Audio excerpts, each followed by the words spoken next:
Hey there, hi there, everybody. Welcome to Marshall County Today. It's a new talk show aimed at informing you about stories of people and businesses around your neighborhood.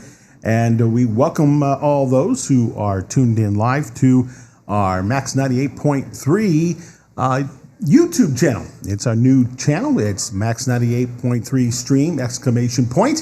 And our guest today is the gentleman who we took a still picture of, and he's with us in our studios, Dave Morrow from the Plymouth City Council, as we talk about what's happening in our wonderful town of Plymouth, Indiana. And Dave, good morning. How are you? Good morning, Tony. I'm great. Another great day to be alive. Yes, it is, isn't it? All right. So first of all, I got to ask you the question. And you're part of the City Council, and you've been part of the City Council for a while now, right? No, I'm actually on my first term. Your first term. And I just started, so I just completed my 6th meeting. So I'm actually in a learning phase right now. But you've been you've been a member of the Park Board for how long? I've been involved in the Parks Department. We were involved with part of the city budgeting process. So I was familiar with it, but not from this side. Talk a little bit about... with this being your 6th meeting, you're still learning some things. And has anything been kind of like, wow, I didn't know that was part of the responsibility of a city councilman? Not really. Mm-hmm. I mean, I've lived here, basically most all my life and been involved and followed city government, try to follow county government. So I kind of knew what I was getting into. Right.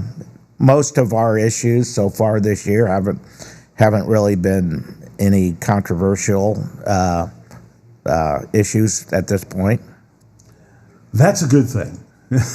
Agree. That is definitely a good thing. Talk also a little bit about you and your experience. We mentioned that you're part of the Park Department for how many years on the board? Oh golly, I lost track of that. I came on. Gary Cook appointed me originally, so I was on over 20 years. I was going to say, it's been a while. Yeah, and honestly, of all the volunteer work that I've done over the years, I probably got more satisfaction out of that because I truly believe our Parks Department is second to none in the state of Indiana. Couldn't agree with you more. Yeah. Couldn't agree with you more.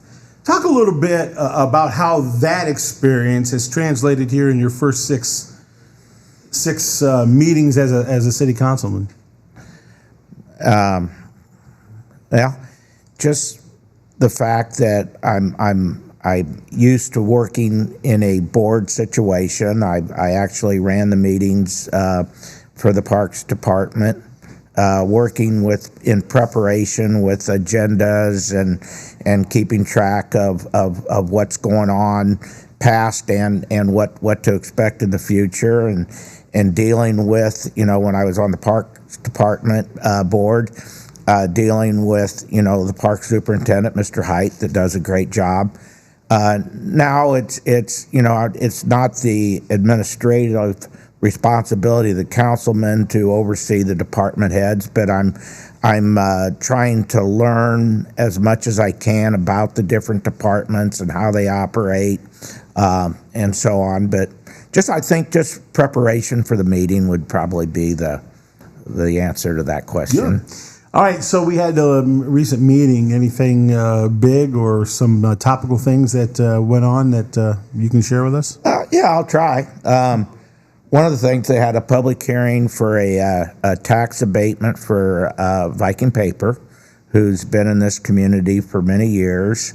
Viking has locations throughout the country, so this isn't their only operation, but they were looking to expand and add an additional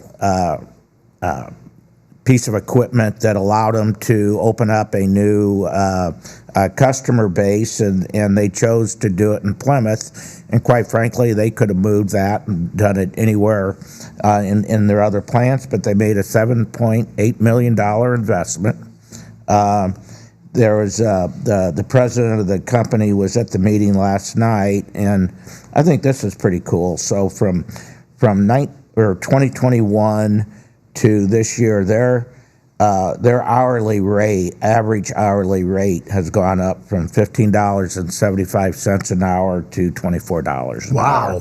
So that's substantial, and I truly believe that's important to this community, is to get the working class up to a livable wage where they can enjoy life, buy groceries. I don't know how many people do they employ at Viking. Do you know it off the top of your head?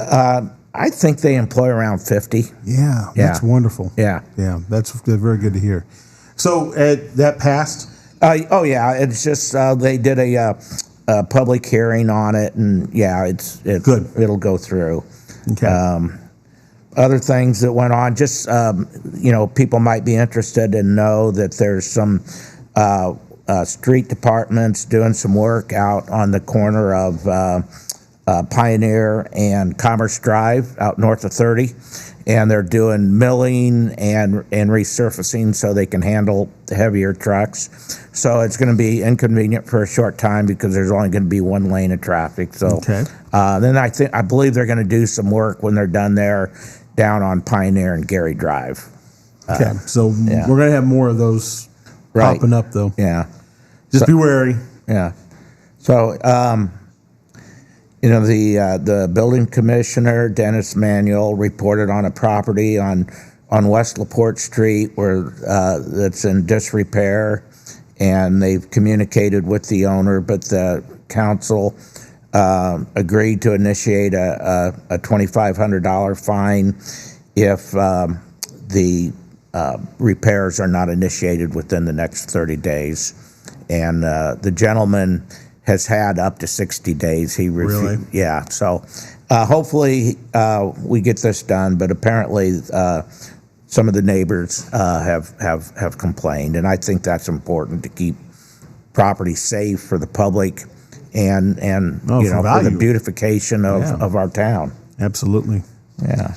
So something else that's kind of cool, not really city business, but there's obviously our historical museum is a big asset to the town, and there is a National Lincoln Highway Association, as is there a state Lincoln National Highway Association.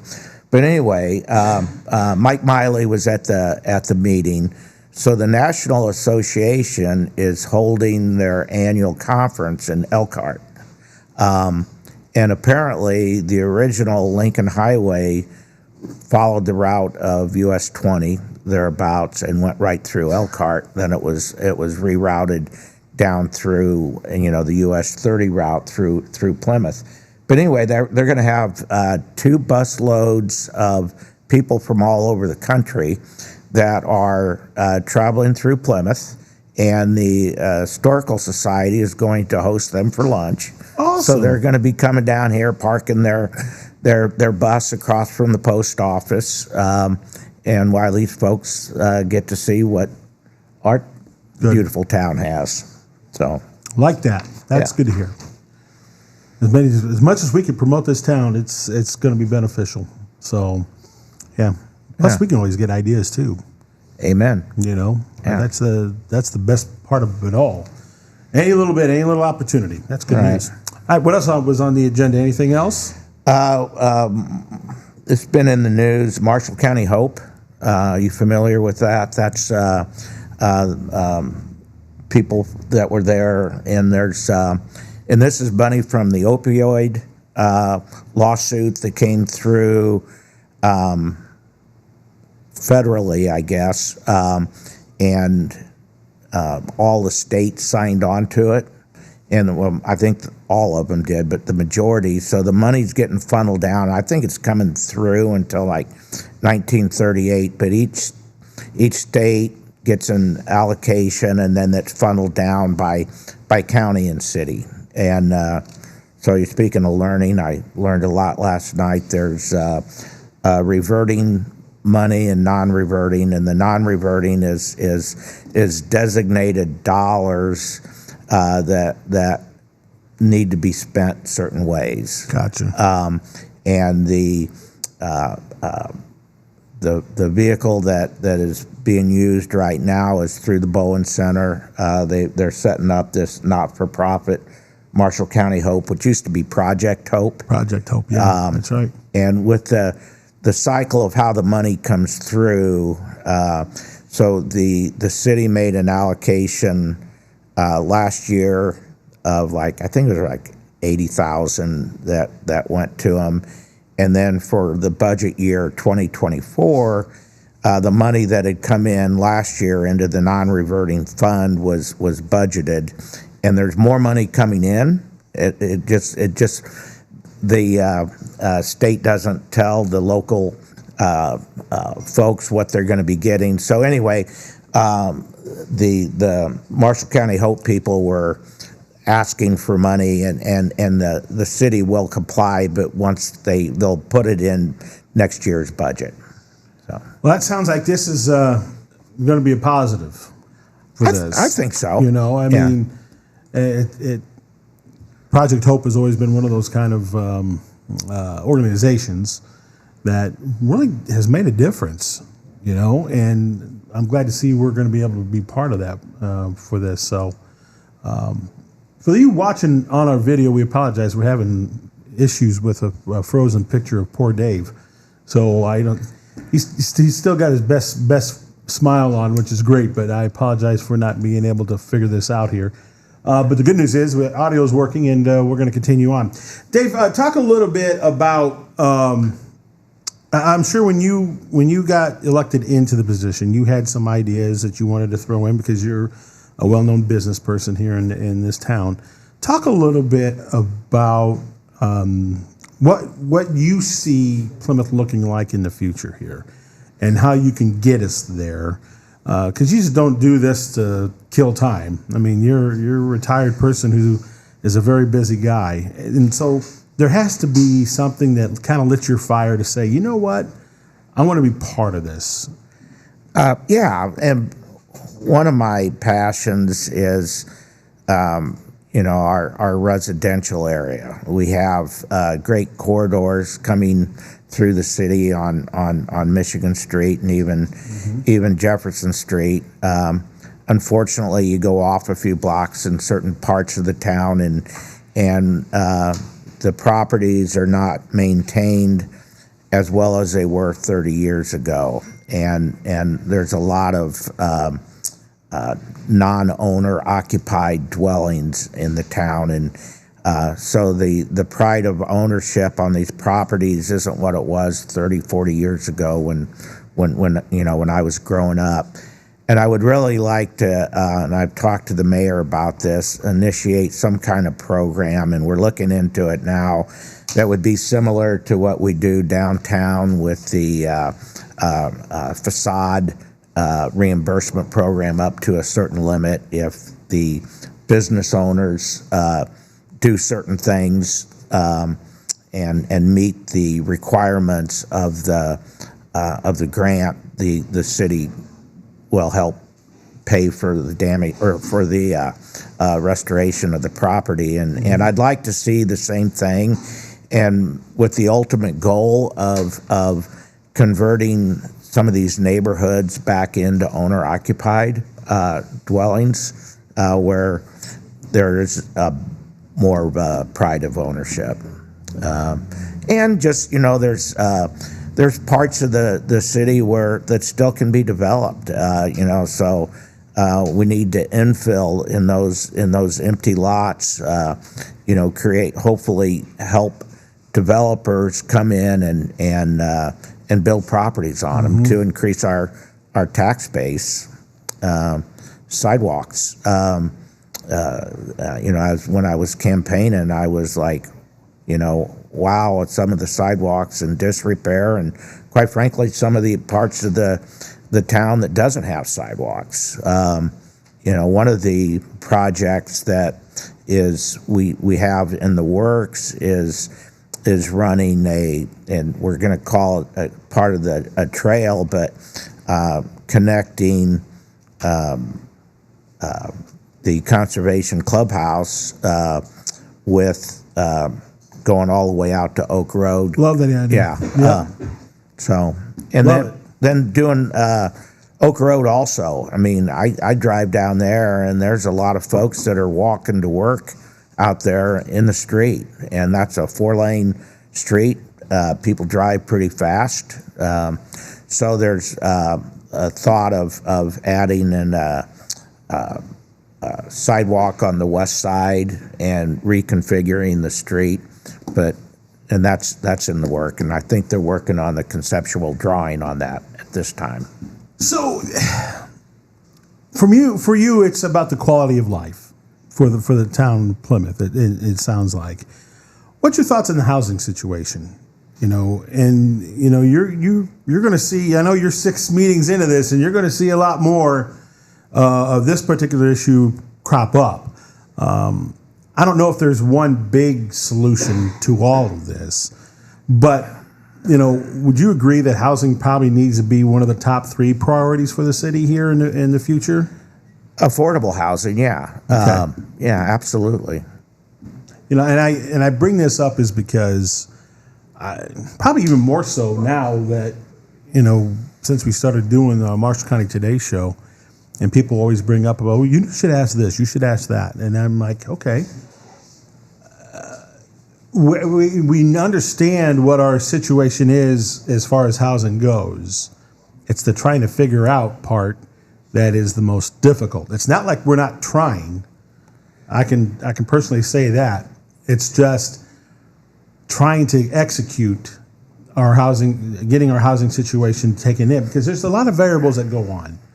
And I think in order for big industries to take us a little bit more serious, you know, they got to know they're going to be investing into a town that's got a lot of people that they can invest into. Am I off on that, Dave? Or No, you know, and the answer is the $1 million answer to the $1 million question. But, you know, Plymouth is not alone in that. And maybe what needs.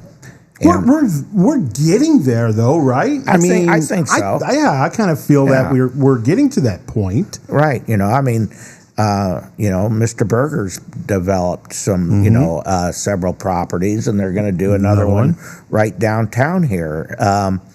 So it doesn't happen overnight. Now these properties need to get filled. You know, that's where the profit part of it comes in, because you know, if the people don't, you can build it, but if they don't come, it doesn't work. Right. So we're blessed with a lot of diversified industry in this town. So one company, and we did Del Monte, you know, and that was a big blow to the community. But it wasn't like Cummins Engine in Columbus that, you know, if that would go out, the whole town shuts down. So, you know, our forefathers were wise in how, and the folks from Pitco, you know, back in the day, of, you know, attracting smaller, diverse industry into this town. Now, you know, there's other topics and stuff that, you know, I just feel we're a town that's right on the cusp of really having some big things happen. And I say that is because we've had the right people ready for it, from our street superintendent to our park department, to the wastewater management. I mean, it's like we're lined up, ready for that big break. So are a lot of other towns. Don't get me wrong. You know, well, not everybody. I mean, our sewer and water has capacity for growth. Right. You know, without an additional expense in infrastructure. So, no, we're ready for that, and that was part of their those department heads, and those guys have been around a long time. And well, that's my point. I feel like they're ready for that big yes. You know what I'm saying? The question is trying to find it, and there's other because I feel we're right. We could be developing to our east, closer to 30 and 31. I mean, we're the crossroads, man. That's huge. Okay, And then to the west, we got even more room for development for this town. What's it going to take? I mean, I don't know what else keeps a business from not looking at the attraction of this place, other than the fact, everybody talks about the skill level here, from the education level to what people do here. I don't know. The people who I have surrounded myself around are very capable, very smart to go and do a job, but they're also willing to work. We got a lot of people who don't fall in that category too, but the fact of the matter is, I just feel like, we need that one big investment to say, okay, here we go, we're going to do it. And then our city administrators are going to have to say, okay, we're going to help you out. We're going to help you out here because we see long-term growth. And I think that'll happen, Tony. It's not, again, you mentioned from lack of effort, but one of these days, there's going to be the right company that's looking to relocate or add another facility and sees the value here. But we have a lot of folks, the Marshall County Economic Development Corp.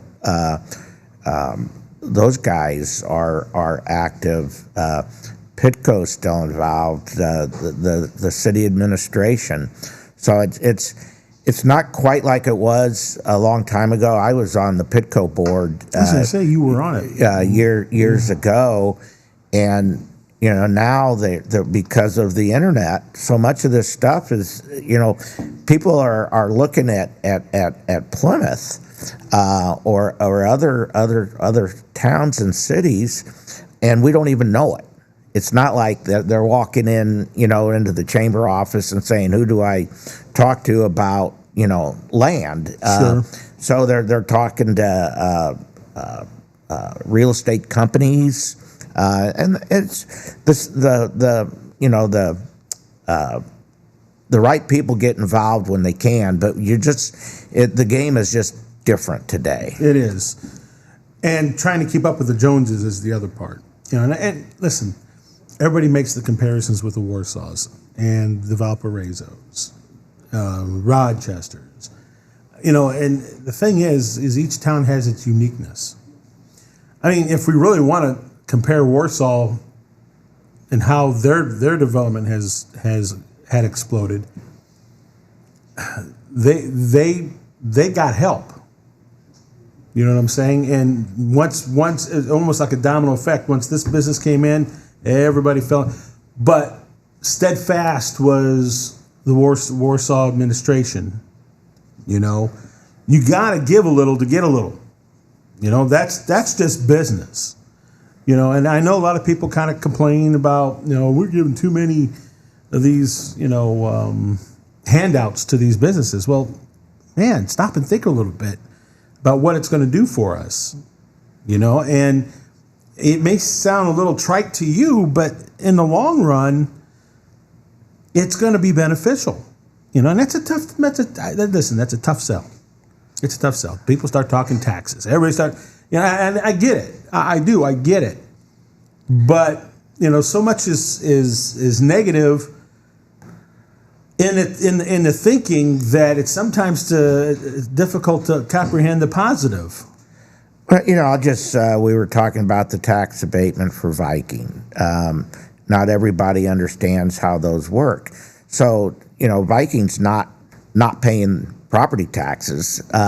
Their base is the same as what it was before their investment. And they're going to pay taxes on that investment. It just goes down on a sliding scale each year. But I'm a simple kind of guy. Let's say their tax base was $1 million, and then they do another $1 million improvement. They're still paying 100% of their taxes on that $1 million. And in a couple of years, they're paying taxes maybe not 100% or not 100% on their investment, but when you're talking $7.5 million, that's a lot That's a lot of that's a lot. dollars. It is. you know. Absolutely. So, Well, I promised you I'd only keep you a half hour, and hopefully what this does is allow you to come back and we'll talk some more things and pick your brain. And you have definitely been a staple in this community for sure. And getting a chance to just kind of pick Dave Morrow's brain, we're all better for it. So I appreciate it. Thank you so much for coming in today, and keep up your work on the City Council. thanks, Tony. All right, that's Dave Morrow joining us here on the show. Back to wrap it up after this.